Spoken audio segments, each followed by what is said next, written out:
College football update, week 2. I have a ton to cover, and I've got 5 minutes to do it, so let's jump right in. Let's start with Notre Dame Ball State. 24-16 victory for the Irish. So, every team has cracks, and I will tell you, being a Notre Dame fan, I know exactly what those cracks are. Notre Dame has a young offensive line. They have no running back to speak of. There is a converted quarterback who is a running back. There's a converted wide receiver who is a running back. And then there's an actual running back in Tony Jones who's just not very good. Dexter Williams, also the senior running back on the team who's the most experienced and the most explosive, is out for the first 4 games. So the problem is when you're not using Brandon Wimbush as a running back playing quarterback, which they did not do, you don't have much of a running game to speak of. So Brandon Wimbush needs to run the ball. He cannot pass the ball 30 times a game. And I know, and Brian Kelly does not admit this, and he did not admit this after the game, but the reality is it was pretty clear that Notre Dame's game plan coming in was to treat this like a scrimmage, to have Brandon Wimbush attempt to become a better passer. Which, again, I don't necessarily fault, because if you look at Notre Dame's schedule, there's not a lot of teams where you have the ability to try to do that, okay? But the reality is you need to get up 30-0 in order to do that. And they didn't. They never did. And again, they can't do that because they don't have a running game. So if they had utilized Wimbush the way you needed to, they could have gotten up by a decent amount, but they just never did it. So I'm not taking anything away from Ball State. I think they played a heck of a game. I'll be honest, Notre Dame got completely outcoached and outplayed in that game. So good job, Ball State. Definitely not taking anything away from that. But again, I think the cracks were showing in Notre Dame's offense, but Notre Dame's got to get better. Let's move on to Clemson, Texas A&M. Texas A&M is an extremely hard place to win a game. I feel like the crowd is right on top of you. So great job by Clemson. I give them a ton of credit, by the way, for going to Texas A&M and playing that game.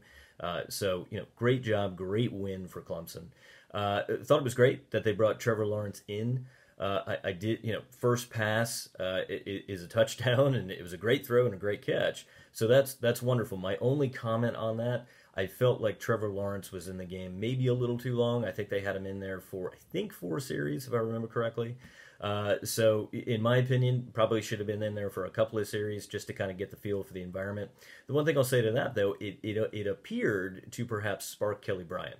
Kelly Bryant came back in and just, to me, was sparked and played better and really, took it upon his back to say, you know what, I've got to win this game for us. So maybe that's a good thing. Maybe that's what he needed. I don't know. We'll see. But I think most Clemson fans would agree. Kelly Bryant's really your guy. Trevor Lawrence, certainly bring him in when you want to, but definitely keep Kelly Bryant in there. He's your guy. Georgia, South Carolina. So Georgia got up 14-0. South Carolina did bring it back to make it 17-10, but it wasn't really that much in doubt. I will say, last week I talked about tiers. I did not have Georgia in a Tier 1 status, and the reason I did not do that as an elite program yet is that Georgia has not been elite for 10 to 15 years. Absolutely, they have the talent, and they can fiddle with the playoff this year and maybe fiddle with the playoff for the next 5 to 7 years or however long Kirby Smart is there. And that may happen, but I feel like you need to do that over an extended period of time to become a Tier 1 program. Georgia is definitely right there. But South Carolina, I think you'll be fine. South Carolina, I still think will win 7 or 8 games, which is what most thought coming in. Moving on, a couple of streaks that were broken this past weekend. Kentucky beating Florida. A 31-game win streak, or a 31-game losing streak against Florida, and Kentucky came in and beat Florida at Florida. I never thought I would say that Kentucky looked like the more physical and better team, but they did. Mark Stoops has been building Kentucky to do this and to win these types of games, so great win for him. He's also a guy that may not be at Kentucky a whole lot longer, but we'll see. So great win for Kentucky. Kansas actually won a game. They beat an FBS program. So David Beatty is now 4-34. Still think he's terrible, but somehow Kansas found 31 points of offense to beat Central Michigan. So great job by them. We'll see what happens. We'll see if this actually sparks them to do something throughout the rest of the year. I doubt it, but you never know. So good win by them. Eastern Michigan, Purdue. I have to comment on this. Nobody watches Eastern Michigan games. I do because, I don't know, I have something wrong with me, I guess. But I have watched quite a few Eastern Michigan games. Do yourself a favor. Tune in to ESPN The Ocho when an Eastern Michigan game is on. Check it out.